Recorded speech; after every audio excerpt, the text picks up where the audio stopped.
Welcome to the Mom Owned and Operated podcast, the podcast about moms and for moms, where we have candid conversations about running a business, raising a family, and remembering ourselves. I'm your host, Rita Suzanne, a single mom of four, digital strategist, and provider of no-nonsense business strategies and tactics. If I do, I'll share it with you. Okay. Hi, this is Mom Owned and Operated. I'm Rita Suzanne, and today I have my guest Kelsey with me. Kelsey, I'm so excited to chat with you about all of the things. Please tell us all about you, your family, and your business. Hi, thanks so much for having me. So I am a WordPress website designer, and I specialize in working with coaches and service providers, focusing on strategy first before even designing to make sure that the website is optimized to attract your target market and actually do work for you, even when you want to spend time offline with your kids or by yourself, whatever floats your boat at that moment. I know that very well because I have three littles also. I have a 5-year-old, a 3-year-old, and a 1-year-old. So I know how busy mom life is. I know that you don't have every second of the day to spend marketing your business or to spend in your DMs on social media, etc. And neither does your target market if you are trying to talk to women or moms, especially. Like, we just don't have the time to be looking at websites that have so much content on it that I am really passionate about optimizing them for the busy moms in life. Oh, you're speaking my language because I love talking strategy over pretty. And so let's talk about, how do you design strategy first? Oh, there's so much that goes into it. First, I want to know a target market. I want to know, who are you marketing towards? Now, I do work with a lot of people who also work with moms because we all get each other. We understand it. And so I am always like, let's not have 1,000 million words on a website. No one's going to read it. They're not going to spend the time to do it. We don't have the time to do it. So I'm also always I'm always about making sure you're concise with your wording, making sure it's clear. It's okay to be clever in certain places, but making sure that people know what you do, who you serve, what your transformation that you can help them. They need to know all of that front and center on a website. So some of it is copy based. I don't write the copy. You don't want me to, I can promise you. But I will direct you through the copy, right? So some of it is that. And then even how you display it on a website matters. If it's all in the same text, like the same color, it's all black, normal body font, everyone gets overwhelmed with the amount of words on a website and they'll just stop reading. You got to break it up. Think about like a social media caption, right? We're not making it one big paragraph on a social media caption. We're breaking it up. We're putting emojis. Now, you don't need emojis on a website, but can you use images to break up content? Can you use bullet points? Can you use icons? Can you use different colors with your font, or even style it with italics or bold or something like that? So I think about all those things when I'm putting it on a website. I'm also passionate about mobile optimization. Like, if you are attracting a mom, I can almost promise you we're on a phone all the time, whether we're sitting in a pickup line waiting for a kid, or it's summer, maybe you're at the pool with your kids. Not that we're not watching our children, but you're on your phone so much that it needs to be so mobile optimized. Otherwise, those people are gone. They're not going to stop and jump to a computer unless it's super vital, right? So things like that. I'm always thinking about how people are going to interact with the website, the interface, the navigation, all those types of things. I don't want anybody to come to a website and feel confused or lost or overwhelmed. It needs to be easy, needs to be user forward. I love that. And I always tell my clients that, especially about the menus, I stinking hate submenus. And I think that oftentimes clients want to put every single page on a submenu instead of guiding their visitors through the website as they should, or utilizing the footer for those extra spaces. Yeah. The top menu, just hit the top highlights, hit the highlights, we need easy and clear and focused instead of there's a million things to sort through and I don't know where I'm supposed to go. Yeah. Yeah. And I think that they think if I put everything up here, then people are going to go to it initially. And, you know, if you look at your analytics, your top places that they're going to visit is like about and home. Typically, maybe you're going to get somebody to click on your work with me page, but you know, often it's just they want to go to your about page. So, or if you have a start here page, but yeah, so I'm with you. I'm all about making sure that, you know, and one thing that I couldn't stand or I can't stand is when people try to rename things in clever, especially for their menu, like rename in clever ways, like a different name for their blog or something like that. Like Yeah, I'm with you. I'm with you. I can't think of anything like right now off the top of my head, but something like I know we want to be cute, but also we want it's to like make sure people know where they're going. Cutesy Chronicles or something like that. I'm like, what the hell does that even mean? Yeah. The more confusing you are, or the more there is to sort through, like if there's so many different pages, even though you want people to go to those pages, they just get overwhelmed and they're just like, no. Yeah. I always tell my clients that too. Like, and if there's too many options, too many links, too many things going on, it's just, you know, too many colors, too many fonts, too much. Yes. The fonts and colors are another thing. Like I get that you want to use color. I'm good. I'm happy to use color and I'm happy to use fonts, but also too many is then confusing. And it's like, what's going on? Yes, we are on the same page. You know, so you know, sometimes it can be really challenging, I guess, to convince the clients that that's the way to go. So, what is a strategy that you use, I guess, to help them optimize their websites? I mean, a lot of those things. I am also very big on like testing, you know, like making sure the websites actually work on different devices. It's one thing to like optimize it on the viewer, right? But then you actually go to a mobile device or a different size monitor and things look different, or they're a size slightly different and you want to fix that. The other thing, oh my gosh, the thing that drives me crazy when I go to like a mobile page or even I guess a regular desktop page, but especially on mobile, is I'll try and click something and I know what's happening when it's not clickable, but not everybody does. I'm like, I know it's like not layered correctly, or maybe it didn't even get like a link associated with it. So I'm big on testing. I'm big on color use, breaking up sections, like all those different things that can factor into how people will actually interact with the website, making sure that your call to action is obvious. We want to make sure that people know what step you want them to take, and offer it more than once. We don't need to just put it like one spot in the header at the top of the page. Give them more than one opportunity to say yes, type of thing. Yeah, heat maps are good too for sales pages, especially if it's a big program. They're good for like you know, but let's talk about call to actions too, because I love talking about that. And do you like changing up the text and the button colors, or what is your thoughts on that? Like meaning throughout the same page or in general?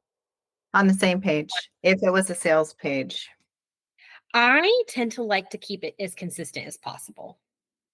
I know that not always is that possible, and every now and then you might need to change it, but I like using a color that's going to stand out. That accent color is perfect for buttons. Make sure it, you know, pops off of all the different background colors. So that's where I can see where maybe you might need to change it. Like if the background color doesn't quite work with that particular button, but I like it to stay consistent throughout the page just to make it obvious, and you keep pointing it out. You know, this is the thing that we want you to do, and you keep offering it.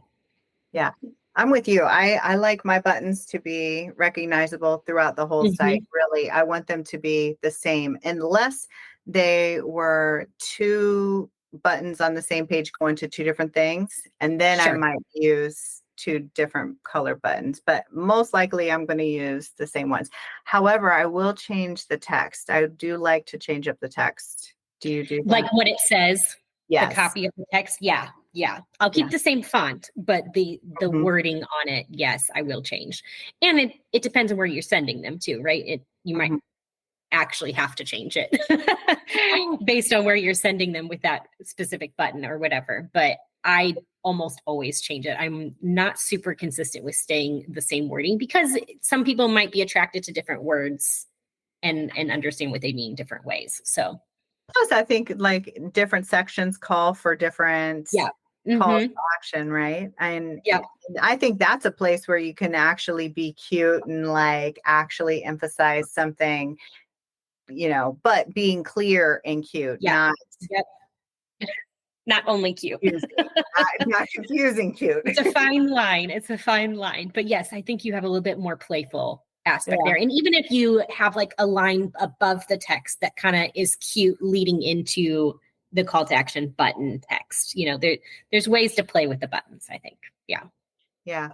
So one thing that I do like to talk about is like, and we kind of briefly hit on it, but we didn't really talk about it, is like the journey of the visitor on the website. Like, what are your thoughts on that? And do you have any specific like things that you like to do in order to kind of guide visitors through the website? Yeah, there's a few things. And we talked about one of them is making sure your navigation is simple. Not having, 17,000 pages linked in your menu is already one way to like guide them through the important aspects of your website, the certain pages you want them to hit, your about page, your services page, maybe your contact or your book a call or whatever call to action you have there. I also like when you're like on your homepage, you might have like a small about section somewhere lower on the homepage. That's a perfect opportunity to send them to your about page. So there's that where that button can lead to a different call to action. You're inviting them to learn more about you while leading them through your website. But then once you lead them to your about page, do you offer them again your main call to action of book a call or purchase this program or whatever your main call to action is? So when you guide them to different pages, making sure that you offer that main call to action again type of thing. Mhm. Even if you have a blog, are you linking somehow what you do to your services page or contact, or are you doing something on your blogs or even leading them to another blog post that's taking them through the website in the way that you want them to? Are you just leaving them hanging type of thing? So kind of just letting them flow through the website, guide them through with your buttons, with your links and things like that. Yeah, I think it's important for people to do that. And also to change up your text on your website regularly, because one, it's good for your SEO, but Mm-hmm. two, you need to see what's working, what's not working. Yeah. And I think that a lot of times people will hire somebody to do their website and then they just ghost it and they leave it alone. Yep. And they don't make any changes to it. And that's probably not the best thing to do. So what are your thoughts on that? Yeah, I'm even passionate about offering like offboarding video tutorials to make sure that they know how to make those changes. I don't want them to have to come to me, 3 years later and say, I didn't do anything, I didn't know how, or to feel like they have to pay me to do things or pay somebody else to do something. It's their presence on the online, not mine, right? So while I helped you get there, it's now your presence and I want you to feel confident running it. So at least update your pricing, at least update, some reviews or testimonials. Even if you started serving like a different market, like at least keep it updated so that it's not out of date at the very least. I think if they understood, if more designers educated them on the importance of updating their text in their website, if they understood the value of updating it, then they would be more mindful of updating their website. I think that oftentimes designers don't do that because then they do want their clients to be dependent upon them. Yeah. In fact, empower my clients to make, like you, make their own changes but some clients don't want to do that. Right. Absolutely. And so therefore, I've trained many of VAs for my clients Yep.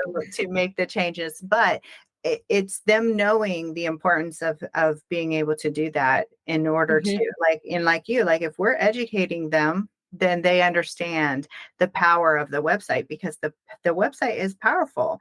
So how do you feel like in the market nowadays, how important it is to have a website? Because, some people will say, you don't need a website, you can still make money. What are your thoughts?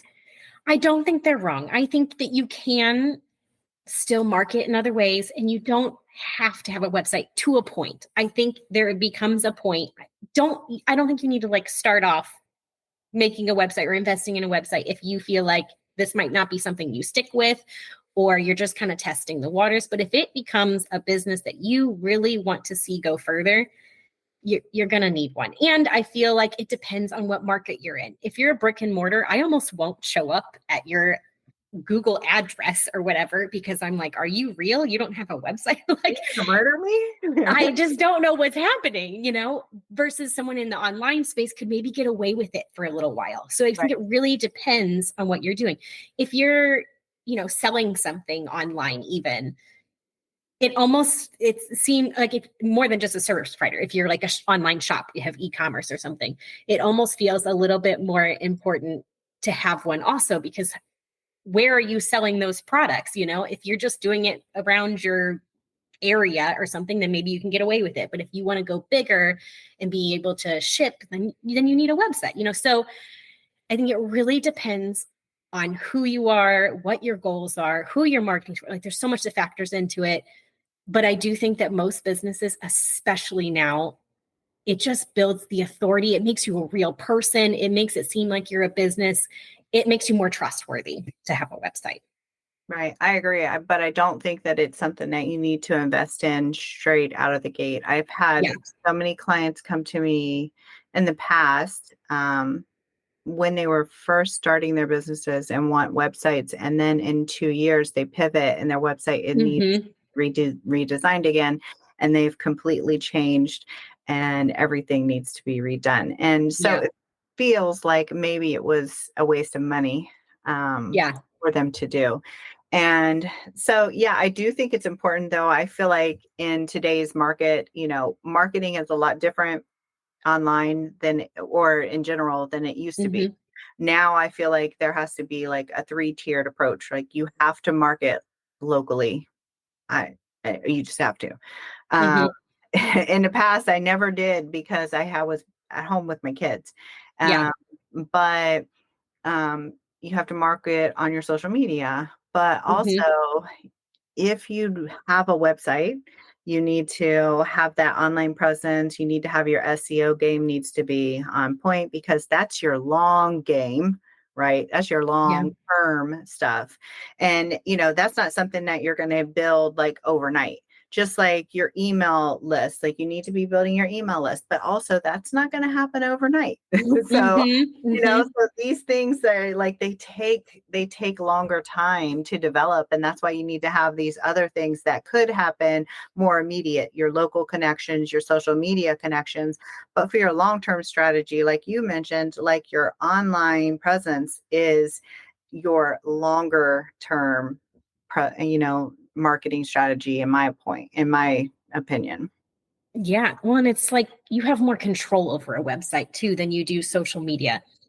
I'm not going to say you have to pay for a host. You have to do certain things that are a little bit outside of you. But for the most part, it's your presence. You own it instead of, somebody else kind of owning it for you, and you're relying on that. So it almost feels safer to me to have a website that is always there than it would be to, grow my Instagram following or something. Not to say I throw out Instagram. I am active on there, but it's diversifying, it's making sure you have a few different areas. Yeah. And you can do whatever you want with it, right? It's yours. And that's the thing. And this is the reason why I also am a lover of WordPress, is because you own it. It's yours to own. And my thought on oftentimes what I see happening is people are intimidated by WordPress and they feel like it is too complex. And I feel like with the right designer, it's not going to be, because I'm going to show you how to use it. Kelsey, I'm sure you're training them how to use it. Mm-hmm. And it's not as complex as they may think it's going to be. I think there's an initial upfront investment versus some of these other platforms where you're paying, $300, $200 a month every single month. You're not going to have that with WordPress, especially over time. And you have a blog on there, you have e-commerce on there, you can have a learning platform on there, you can have subdomains, all of these things that you don't have to pay for outside of WordPress. And then what happens is they get on these platforms and then somebody else, things don't work. And then they're like, somebody else is like, hey, look over here. I have this other shiny platform over here. Switch all your things to this one. And then they switch to that one. And then they go through the whole process again. And it's just really discouraging for me to see them doing that. Because it's frustrating. And I'm like, I wish I could just, help you. Come here, let me show you the way. I know. I had somebody that come to me, oh my gosh, a couple years ago now, that wanted to do something on this other platform. And I'm like, it's just not going to do that. It's not going to do, like, I don't know what else to tell you. And we had to switch. And then now it's been working for several years and it has helped her business grow. And it feels like a pain in the butt at the moment. But sometimes it's just easier to pick up and move, but be logical in your move. Like WordPress is just so flexible and customizable and you can do so much with it. And it's been around for so long that there's so many resources about it. So even if you want to do something and you don't want to like call back your web designer, there are so many different resources that you can find. I would say you can almost find anything about WordPress on the internet. And, and again, it's better for your SEO than these other platforms. And, you're just going to get more traction than moving your site. I just think overall, like your investment is just going to be better to just pay that investment up front, get onto a platform that you love with a good host. Don't go on shitty hosting, like, please, that I will die on that sword forever. Like you get what you pay for. And, and also, like, if I also want to get on my SEO horse again, SEO is impacted by your hosting, how fast your website runs. Not all hosts are created equal. That's just what I say. They're not. And so, just because something is affordable doesn't mean it's the best option for you. And so, all of the things. And so, yes, I will sit here and talk about, websites all day. Let's pivot a little and talk about branding a little, because that's not something that we talked about. Do you do branding also? And like, how in depth do you go? I do. It's not something that most people are coming to me needing. So it's not something that I have been pushing my marketing towards. But when people come to me and they're like, I need a website, I'm like, okay, do you have branding? Because we kind of need that before we can really move forward. Like, you want a logo, you want colors that speak to your target market that also, represent you as a business.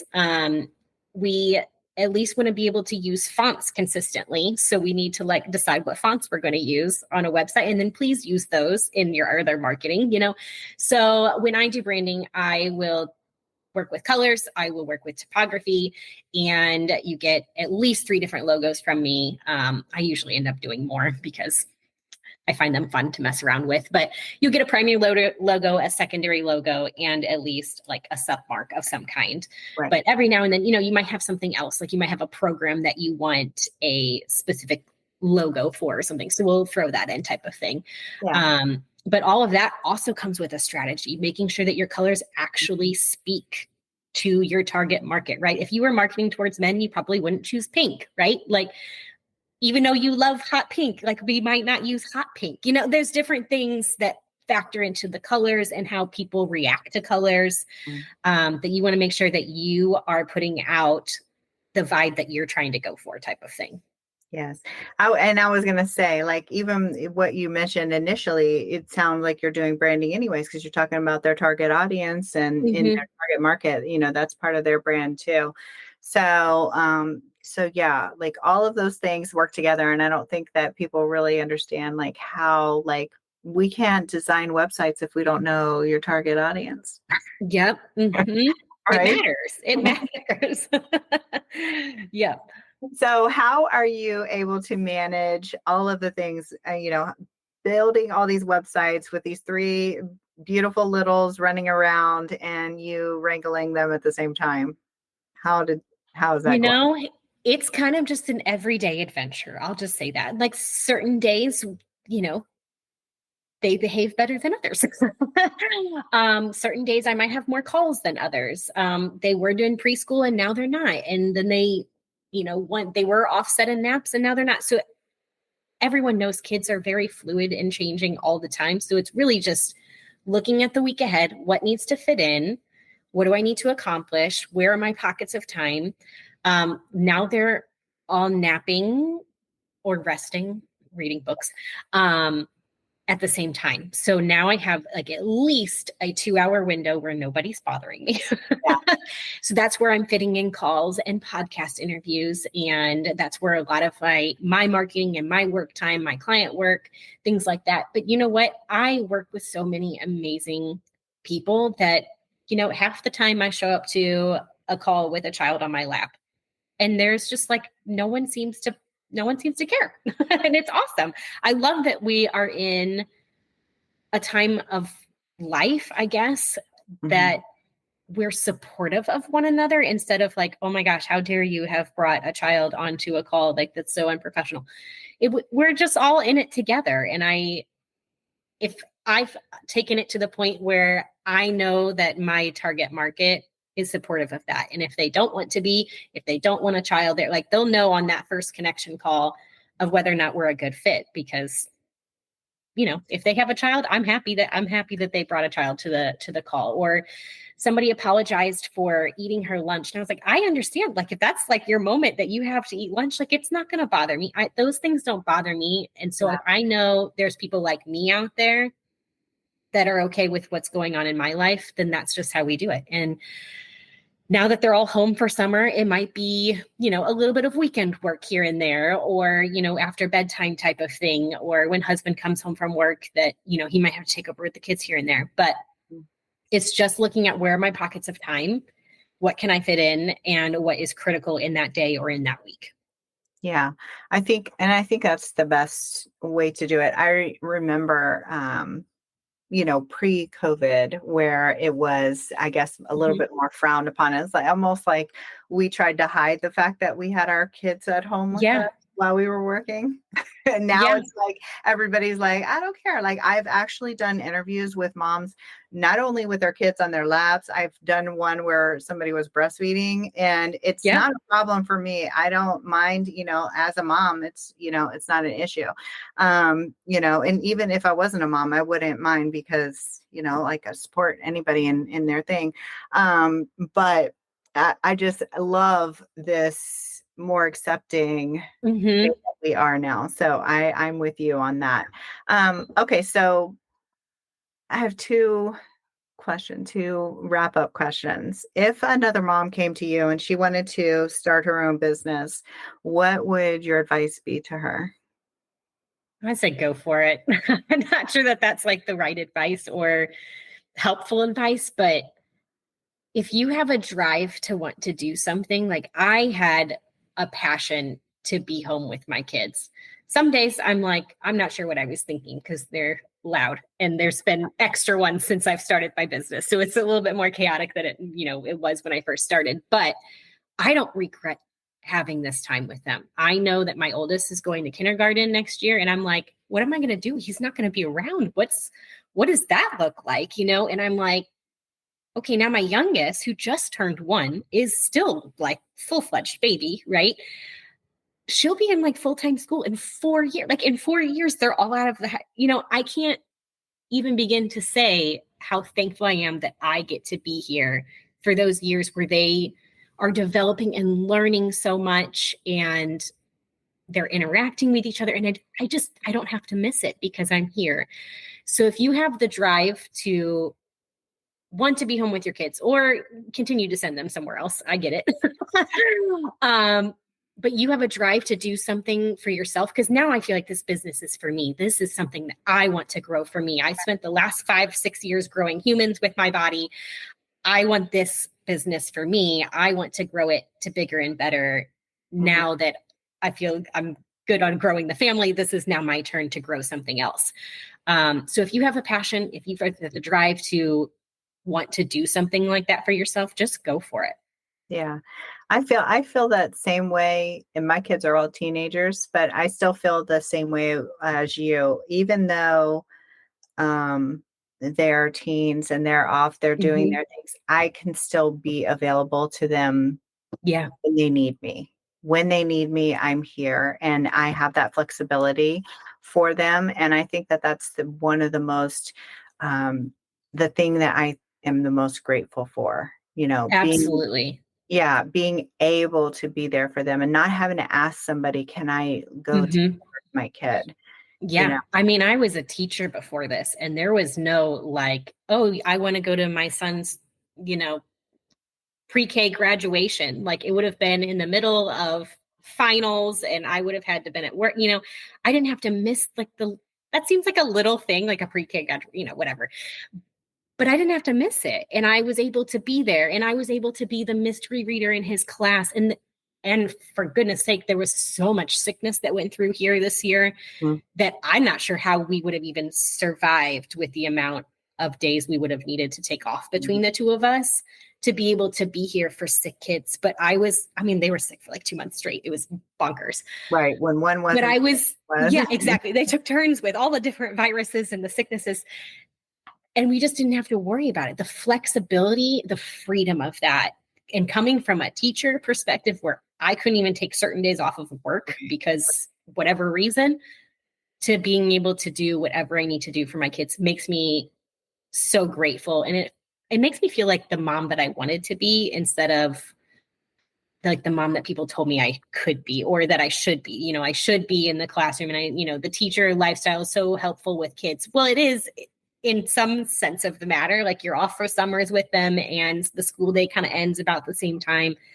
But during the school day is so rigid in the structure of it that I wouldn't have been able to do any of it. Right. And I think that in some cases, having your own business helps you create your own sense of identity, whereas having a job doesn't really create that. It creates security. It does create a sense of security, right? Because you have that income that's consistent and all of that. But you give up some other things for that security. Yeah. And to me, it was worth it. And absolutely.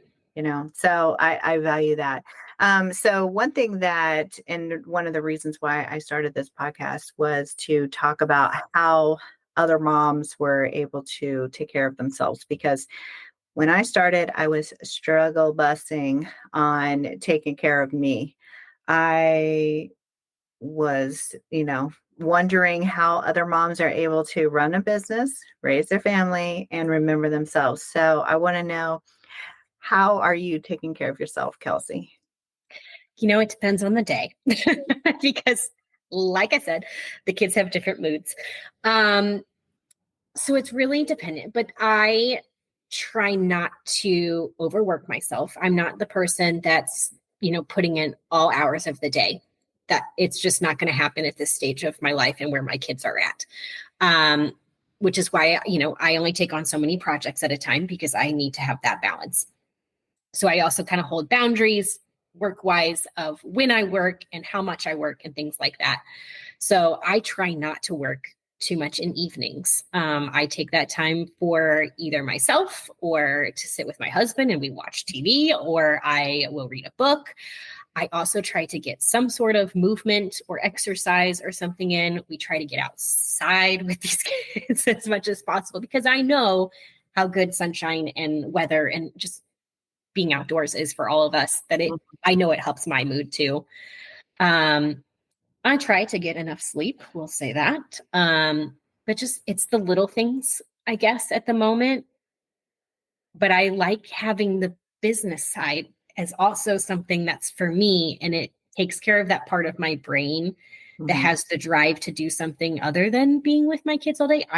People can be with our kids all day and be so, so happy. I like having that other piece. So in a sense, my business is also supporting me in a mental capacity. I've had other moms say that too, that their business is a form of their self-care. And I think that's good, because to me, I love my business. I love doing it. I think though that sometimes I could get I'll do too much, So it is about finding that balance and turning it off, sometimes. But it's one thing that I used to always do when my kids were younger, and I would consider this a form of self-care. It's, going to the bathroom by myself, like shutting the door and just being in there by myself, or sitting in my car for an extra few minutes just alone, Yeah. Just, you know what? Even if not alone, if they're still just like strapped in and quiet, they're at least not running around. It's like a calming moment. I'm like, oh, everyone's quiet and just looking out the window. We're just going to sit here for a minute. It's small things for now, like that, like, oh, I'm going to take a shower. Please, nobody bother me, And I'm surprised with a 1-year-old that you're able to do that without distractions. So, so that is a blessing in itself. So where can everyone find you? Where are you online? You can always find me on my website, kelseyromine.com. And I am most active on Instagram at kelsey.m.romine, but you can also find me on Facebook and LinkedIn. I even started Pinterest. You can join my email list, all the things, I've got all the different marketing tactics. But I'm most active on Instagram for, balancing work and family and all the things mom business owner. Love it. Thank you so much. It's been such a pleasure chatting with you. Thanks for having me.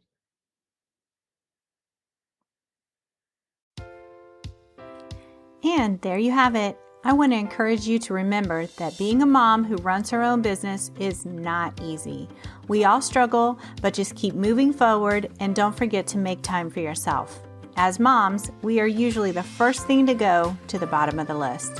If your business is overwhelming you and you need real solutions, not just some sugar-coated suggestions, apply to work with me at ritasuzanne.com/apply.